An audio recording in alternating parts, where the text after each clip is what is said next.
Right, I'm joined now by Nazlie Seegers from Salt Employee Benefits. Naz, is that right? Is it Salt Employee Benefits? That's correct. Right, so you guys are very prominent here at the IRFA conference. I can see your glowing stand out the window there. Very, very impressive. Tell me a bit about why you are here and what your intent is. Thank you very much. So SALT EB is a 13B administrator. We administer two of the big industry sector funds, the private securities being one, which is a fund to administer. But SALT is here as an administrator, just building our profile, letting people know that we're out there as the administrator of choice. So, how long has Salt been around for? We were the original Haskins pension brokers, so all the way back to 1953. That's when we originate. We were bought by the TB Investment Corporation in 1994, and then our current shareholders, the Edistradum Trust, bought us in 2012. So, Salt as a brand has been around since 2012? Since 2012. Okay.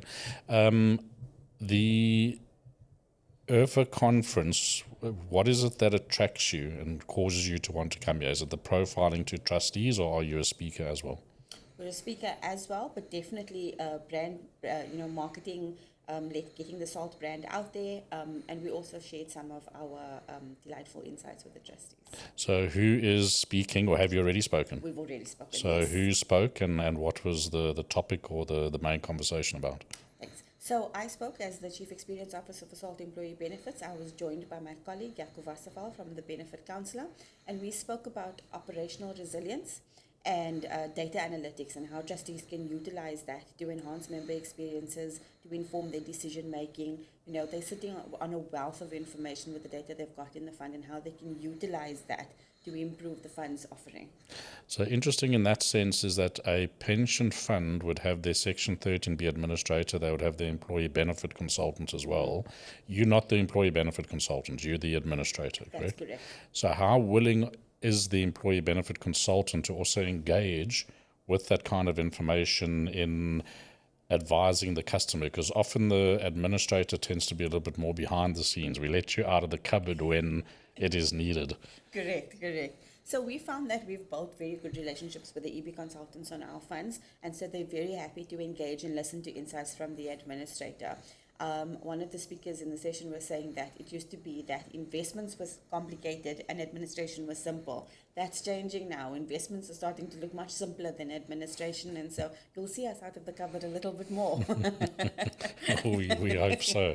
And especially now also with cybersecurity, the joint standard coming into play, it obviously applies to not just administrators, but to all financial institutions. But there is a significant what's the right word, a body of work for all parties to do. So how do you guys view cybersecurity?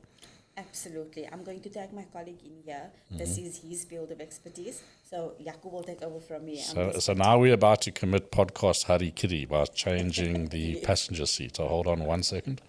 Right, so I'm introducing now Jaco Wasserfall. So Jaco, you're one of the speakers today, so maybe you can kick off with that question around cybersecurity. And then I'd like to talk a little bit more about some of the data insights. No, absolutely. So I think like 2 Pot was last year, was kind of the flavor of the month and everybody spoke about it. I think cybersecurity is that for the industry in 2025. Everybody became much more aware of it. The joint standard came in from the FSCA and it's made a massive difference in just the thinking of trustees. Stuff that are top of mind is kind of where the attention goes.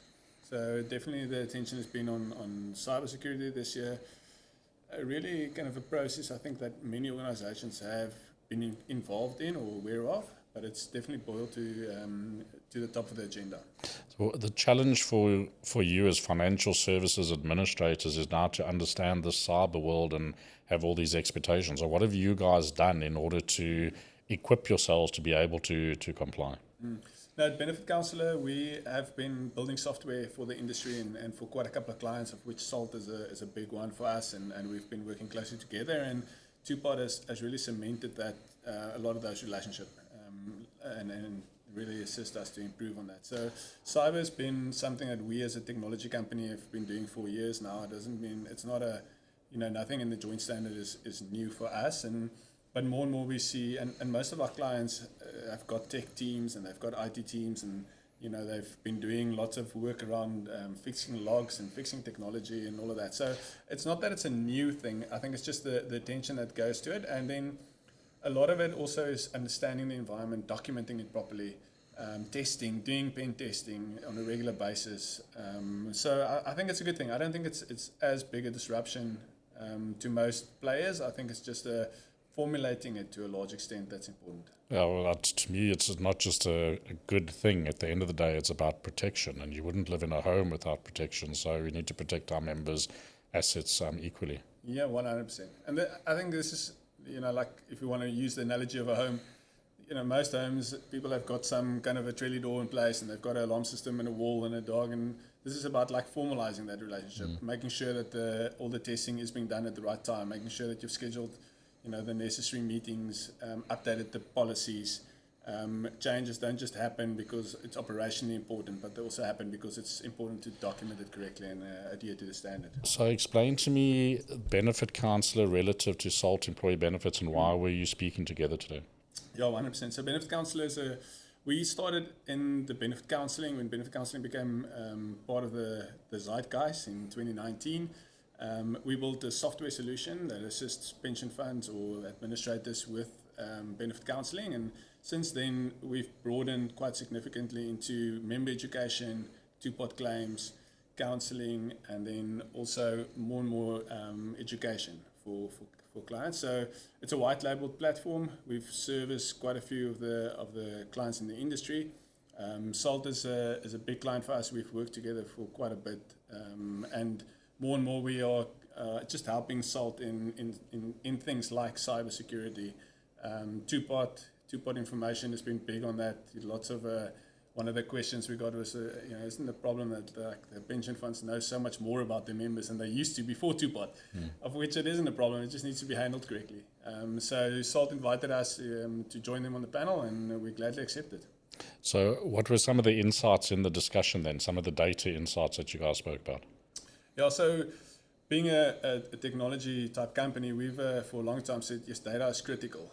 And data was often all over the place, and the old data saying is junk in, junk out.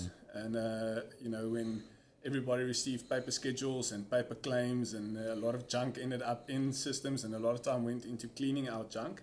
But more and more data is getting more and more clean, and then the ability to start pulling insights out of that. So setting up dashboards, really getting dashboards in front of trustees, allowing them to understand the information and the data, and then also really kind of making it user-friendly. So using lots of color, using green and red, highlighting where things are going well, where things are going not so well. And I think more and more data is going to be really important in the COFI bill that is coming in. So it's a journey, I think, for most funds, but I think a lot of work has been done, and there's a refinement process that will happen. So a question that interests me a lot is around the concept of apathy from members in retirement funds. I know myself. I mean, I think about it when I need to, if ever, kind of thing. So are you seeing the advent of bigger data analysis, as well as two-pot actually changing that world, or do you still think we sit with a lot of apathy and therefore a reluctance to really engage with our retirement futures? So 2 points. So firstly, I think we at Benefit Counsellor are really working hard to understand member journeys better, to use the data touch points from various places, the app, the website, the WhatsApp line, helping clients of ours with email and call center communication, and really starting to understand the member journey and helping a member at the right touch point, instead of just same member calls the call center, then he's on the web chat, then he's on WhatsApp, and he's getting frustrated all around. So you're really using one touch.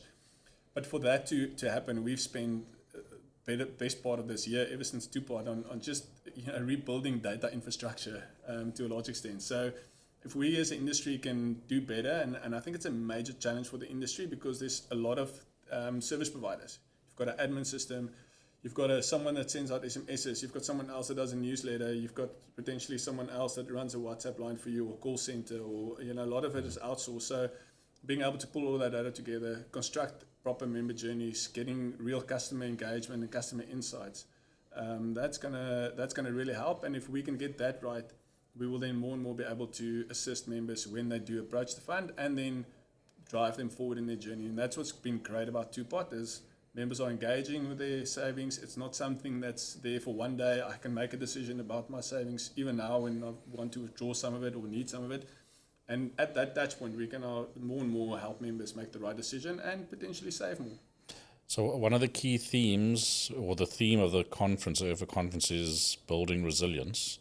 And there's a lot of talk around impact from an investment perspective, but I don't hear the talk around impact from a member understanding and education perspective, which, if anything, could be the greatest impact we could possibly achieve. Early savings outside your retirement, and so on. Any comments in that regard? No, that's exactly what we're building at the moment. So I think that's kind of our post Two-Pot opportunity that we've seen. Is we've seen all this engagement.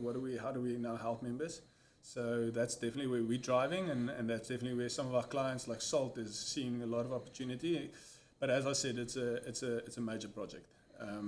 Laying foundations right. We've been retooling data sets and data tools, and I've learned so much in the last 6 to 8 months on this whole journey. We've got experts in that have done it in other financial services areas, and yeah, that's kind of the journey we're on. It's going to be a long journey, but it's really, really exciting. And then, then obviously everybody wants to talk about AI and all this great stuff, but none of that means much if you can't get the fundamentals right in the journey. So, no, I think it's going to be, there's exciting times ahead for the industry. I think the industry is, been moving from that thing that sits on one day far in the future to really something that I can action and engage with on a daily basis or on a more regular basis at least. Okay, well that's fantastic to hear, and I think congratulations that you're taking on that mantle and that objective. If people want to get hold of you, any of our viewers, how can they do that? I think the best place is you can go to our website. There's the info@benefitcounsellor.com address, or you can send me an email. It's jaco@benefitcounsellor.com. We'd be happy to engage and share some of the learnings and take the whole industry on the journey with us. Excellent. Well, thanks very much for joining us here in our studio, and we wish you the very best. Thanks so much. Cheers. Thanks,